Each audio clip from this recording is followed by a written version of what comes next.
Mes frères, mes sœurs et moi, Seigneur, nous voulons te dire merci.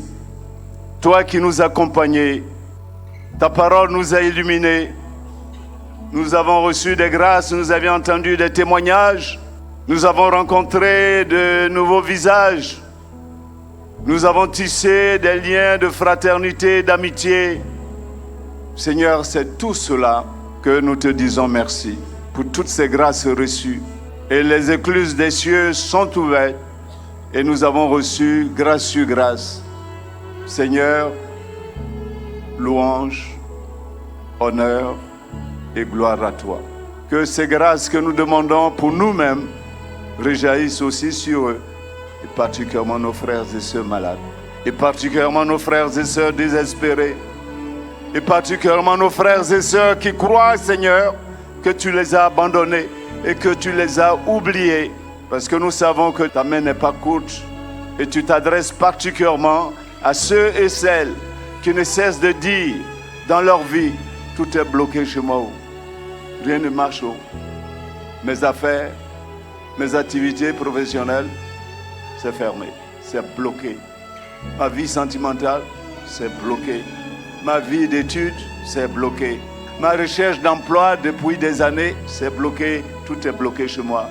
Le Seigneur, ce soir, te rejoint ici et te regarde en face à face devant toi pour te dire, j'ai mis devant toi une porte ouverte que personne ne peut fermer. Et c'est très important, mon frère, ma soeur. Le Seigneur s'adresse particulièrement à toi, toi qui penses que tout est bloqué. Alors, que dira celui qui n'entend pas? Celui qui n'arrive même pas à parler parce qu'il est le mieux. Celui qui n'arrive même pas à marcher. Celui qui n'arrive même pas à tenir quelque chose. C'est d'autres qui l'habillent, c'est d'autres qui lui donnent à manger. Et tu regardes, toi tu parles, tu peux sautiller, tu peux marcher, tu peux te laver toi-même, t'habiller. À partir de ce soir, à partir de ces chilots-là, dis merci à Dieu en tout. Ne dis pas que tout est bloqué, c'est pas bloqué. C'est pas bloqué, c'est pour cela que le Seigneur insiste. Pour que ça rentre dans ta tête et dans ton cœur. J'ai mis devant toi une porte ouverte que personne ne peut fermer. Et quand Dieu ferme, personne ne peut l'ouvrir. Et Dieu a mis cette porte devant toi pour que tu avances. Pour que tu ne restes pas là bloqué. Et que le regard des autres ne te bloque pas. Et que tu restes assis au bord de la route. Parce que Dieu met cette porte ouverte pour toi. Pour que tu l'empruntes, que tu ailles de l'avant. C'est ce que Dieu veut. Mais mon frère, quelquefois c'est toi-même qui te bloque. Il n'a pas plus sourd que celui qui ne veut pas entendre. On les thèses de ces jours, il y a un mot qui revient comme une sorte de leitmotiv. Écoute, écoute Israël. Aujourd'hui ma soeur, mon frère, ouvre tes oreilles, ouvre les portes de ton cœur pour que ces paroles demeurent éternellement, pour que tu ne te laisses point enfermer par le désespoir, par le découragement. Tu sais, un verre qui est plein, une bouteille qui est pleine, ce verre-là, on ne peut plus le remplir. Cette bouteille-là, on ne peut plus la remplir. Vous allez me dire, mais qu'est-ce que l'abbé Abeka est en train de dire là? Je dis tout simplement, si nous sommes pleins, remplis de nous-mêmes, je ne sais pas comment, même les cieux peuvent être ouverts. Vous savez, Dieu, il est tout puissant, mais ce qu'il ne peut pas faire, puisqu'il nous laisse libres. Je me tiens à la porte, je frappe. Si quelqu'un entend ma voix, qu'il m'ouvre. Écoute, Dieu frappe à ta porte aujourd'hui. Ouvre-lui les portes. Mais si tu ne lui ouvres pas, il continue avec ses grâces. Il continue sa route. Hein. Je me tiens à la porte, je frappe. Si tu entends, si tu écoutes et tu entends, tu m'ouvres, je viens habiter avec toi. Et je déverse sur toi les grâces en abondance. Mais si tu es rempli de toi-même, oh, je n'ai pas besoin de Dieu, moi. Si tu es rempli, fier de toi-même, mais les grâces de Dieu vont descendre où? Au contraire, ça va tomber par terre comme de l'eau qui coule sur le dos d'un canard. Sois humble. Vis-toi de toi-même aujourd'hui parce que le Seigneur met devant toi une porte ouverte. La porte ouverte, ça veut dire tout simplement que ma fille, mon fils, je veux te bénir, je veux que tu puisses accueillir les grâces que je te donne gratuitement. Libère-toi. Quand tu es rempli de toi-même, de l'orgueil, de la haine, de la rancune, si la haine, la rancune, toute forme de méchanceté, d'orgueil prennent la place en toi, il n'y a pas la place pour Dieu. Dieu ne peut pas se mélanger avec les œuvres sataniques. Hein. Notre Dieu est un Dieu tellement jaloux, il veut que tout lui appartienne. Il veut que tu te vides de toi-même entièrement. Alors tu vas voir ce qu'il va faire. La bienheureuse Vierge Marie, je suis l'homme servant du Seigneur. Vous voyez ce que Dieu a fait en elle? Contrairement à Ève, c'est gonflé qui veut devenir Dieu, elle a préféré écouter Satan. Et on sait les conséquences. Quand tu écoutes Satan, tu suis ses pas, mais les conséquences, c'est la mort, c'est la honte, c'est la déchéance. Et c'est ce que Ève a fait. La Vierge Marie a dit oui. Elle ne comprenait pas trop ce que Dieu lui demande, mais elle a dit oui. Et Dieu l'a remplie de sa présence. Et aujourd'hui, désormais, tous les âges me diront bienheureuse dans son Magnificat. Marie s'est fait un, mon frère, ma soeur. Comme toi, je suis venu, moi aussi, prêtre, demander des grâces de Dieu. En ce Shiloh des cieux ouverts. En ce Shiloh où le Seigneur met devant nous une porte ouverte que personne ne peut fermer. Personne. Alors sois humble. Aujourd'hui, demande au Seigneur de t'aider à te vider de cette haine qui traîne trop, qui a trop duré dans ton cœur. À cette rancune qui a trop duré dans ton cœur. Parce que chaque fois que tu te souviens de la personne qui t'a blessé, qui t'a trahi, qui t'a traîné dans la boue, a sali ta réputation, ça reste encore. Alors que Dieu veut faire des miracles pour toi, il veut faire des merveilles pour toi. Cieux ouverts, ça veut dire qu'il fait descendre sur toi sa bénédiction. Malheureusement, il n'y a pas de place. Libère-toi de la jalousie. La jalousie, c'est la nourriture du diable. Libère-toi. Alors le Seigneur Dieu qui se tient à ta porte pourra rentrer, faire la fête avec toi.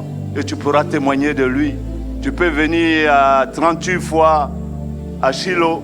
Mais si tu restes toujours dans cette attitude de haine, de rancune, de jalousie, de mépris pour les autres, si tu ne cultives pas l'humilité pour que Dieu t'élève, ces grâces et bénédictions descendent sur toi comme la fleur, la pluie qui tombe, alors ça pousse, ça rayonne. C'est ce que Dieu veut faire pour toi.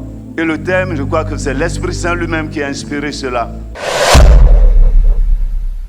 Mon frère, ma soeur, les saints dont nous avons parlé, pour lesquels nous avons prié, ce sont des hommes et des femmes de toutes couleurs, de toutes nations, de toute classe d'âge, de tout rang social. Tout rang social parce qu'il y a eu des rois saints. Saint-Louis de France, c'est un roi, est devenu saint. Donc un riche peut devenir saint. Un couple, pauvre couple, les parents de Sainte Bernadette Soubirous sont devenus saints. Un couple peut devenir saint. Ça veut dire quoi? Essayons de revoir notre façon de vivre en couple. Ne laissons plus Satan prendre la place dans nos foyers. Laissons l'Esprit Saint nous habiter. Les cieux sont ouverts pour que notre famille, notre foyer fleurisse. Et c'est ce que Dieu veut de nous. Les saints, c'est aussi des jeunes. Il y a beaucoup de jeunes qui sont parmi nous. Saint Dominique Savio, Saint Kizito, c'est tout près de nous en Ouganda, donc en Afrique. Un saint, un jeune saint noir, Saint Kizito. Donc vous les jeunes, vous pouvez être saints.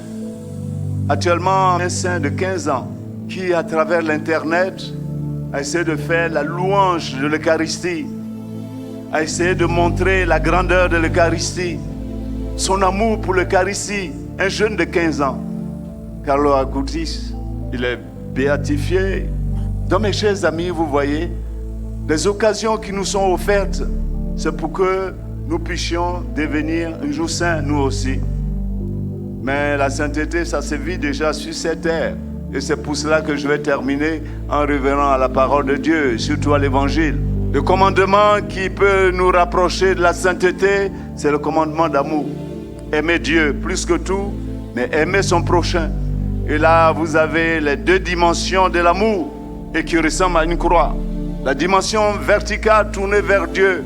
Seigneur Dieu, tu es mon Dieu, tu es mon Créateur, je t'aime. Oui, aimer Dieu plus que tout.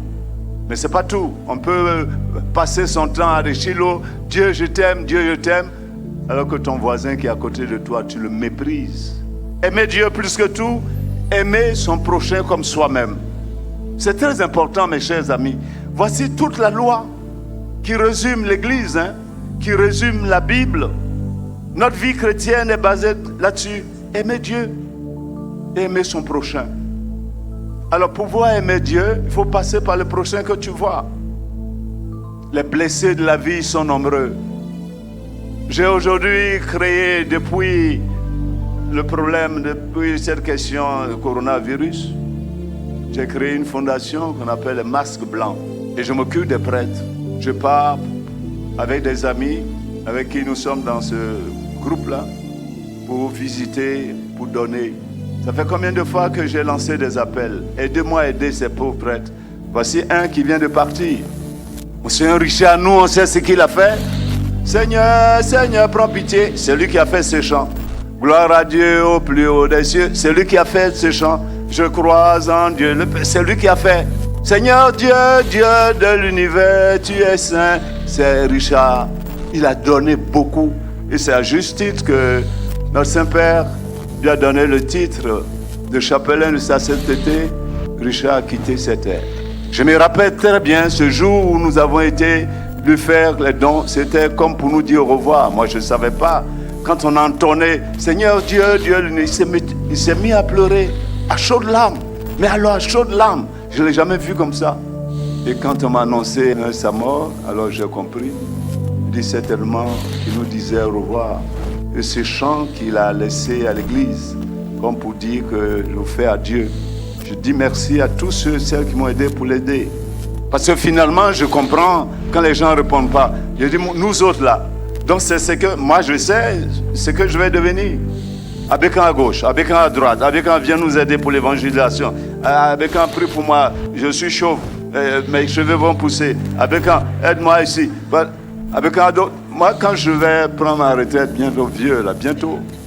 Je dis Abékan, il nous a aidés, c'est bon. Et je vais rester seul dans mon coin. Aujourd'hui les parents ne sont pas là. Richard était là seul, dans une paroisse, seul. Quand on partait le voir, il était dans son coin. C'est Richard, nous, le grand Richard, nous, qui a fait de grands chants. Mes chers amis, quand on vous lance l'appel, c'est ça l'amour. Hein? C'est la charité. Ce qu'on a, on donne. Aujourd'hui, je suis sûr qu'il ne va pas oublier tous ceux et celles qui l'ont aidé. On donne un petit sac de riz ici, un peu d'argent pour ses médicaments. Et il n'est pas le seul. Aujourd'hui, il y a Monseigneur Paul Dakouri qui est là. Il y a Kouadan qui est là. Raymond Coutouan qui a rejoint sa maison dans son village seul. Aider les masses blancs à aider ces pauvres prêtres-là. Je vous en prie. C'est encore Jésus qui est blessé au bord de la route. Donc c'est du concret, hein, l'amour là. C'est pas je t'aime, tu m'aimes, du concret. J'ai eu faim, vous m'avez donné à manger. Il y a des gens qui meurent de faim pendant que d'autres jettent les poubelles. Dans les poubelles, leur nourriture. Les nourritures sont remplies. D'autres meurent de faim devant des puits de pétrole. D'autres meurent de faim devant des poubelles remplies de nourriture. Et c'est ça l'amour. L'amour pour son prochain, c'est ça, c'est du concret ça. Alors mes frères, mes sœurs, si nous faisons ainsi, nous sommes très proches du royaume des cieux. C'est ce que le Seigneur a dit. Si tu fais ceci, tu n'es pas loin du royaume des cieux. Faisons tout pour que personne ne soit pris par le diable. Laissons-le mourir seul dans son enfer, dans le feu éternel. Il est jaloux de nous. Vous comprenez maintenant pourquoi à chaque fois, pratiquement à la fin d'une évangélisation, je mets en garde le diable et ses suppôts. Je suis l'exorciste de l'archidiocèse. Pour qu'il sache que nous sommes dans les mains de Dieu. Dieu nous a fait pour lui et Saint Augustin le dit si bien. Tu nous as fait pour toi, Seigneur, et notre âme sera toujours inquiète tant qu'il ne demeure pas en toi. Mes frères, mes sœurs, les cieux sont ouverts. Ouvrons nos cœurs et pardonnons. Aujourd'hui, pardon d'ici en nous laissant nous réconcilier avec l'époux qui nous a peut-être trahis, avec l'enfant qui nous a traités de sorciers, sorcières, avec le collègue qui fait tout pour se faire bien voir par le patron et qui nous met en difficulté, avec le voisin qui est devenu tellement, presque un chien méchant, qui nous fatigue, nous empêche même de dormir. Essayons de pardonner en demandant au Seigneur, Seigneur, libère mon cœur, vide-moi de tout ce qui est impur, pour que tes grâces qui descendent des cieux ouverts fassent fleurir l'amour, la santé, la bénédiction, ce vœu du mariage, ce vœu du travail, ce vœu de santé, ce vœu de guérison, ce vœu de prospérité pour mes affaires fleurissent, C'est ma prière, ça doit être aussi ta prière. Et que nous puissions entendre de beaux témoignages pour la gloire de Dieu qui est Père, Fils et Saint-Esprit. Paix et joie.